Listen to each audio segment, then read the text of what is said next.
જામકંડોરણા તાલુકામાં તાલુકા પંચાયતની 16 બેઠકો અને તાલુકામાં આવતી જિલ્લા પંચાયતની 2 બેઠકો માટે આજે સવારથી મતદાનનો શાંતિપૂર્ણ માહોલમાં પ્રારંભ થયો છે। ત્યારે જામકંડોરણાના જેતપુરના ધારાસભ્ય જયેશભાઈ રાદડિયાએ પણ મતદાન કર્યું હતું। જામકંડોરણા તાલુકા શાળા ખાતે જઈ મતદાન કર્યું હતું અને પોતાના મતાધિકારનો ઉપયોગ કર્યો હતો અને લોકોને પણ મતદાન કરવા માટે અપીલ કરી હતી। સ્થાનિક સ્વરાજ્યની જિલ્લા પંચાયત અને તાલુકા પંચાયતની ચૂંટણી માટે મોટા પાયે મતદાન થઈ રહ્યું છે। લોકો આ લોકશાહીના પર્વને આનંદથી ઉજવી રહ્યા છે। મેં આજે જામકંડોરણા તાલુકા શાળા ખાતે મતદાન કર્યું છે।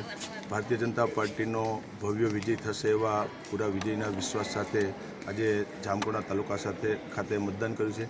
લોકોને પણ નમ્ર વિનંતી કરું છું કે લોકશાહીના પર્વની અંદર જોડાઈ અને વધુમાં વધુ મતદાન કરો એવી તમામ લોકોને નમ્ર વિનંતી પણ કરું છું।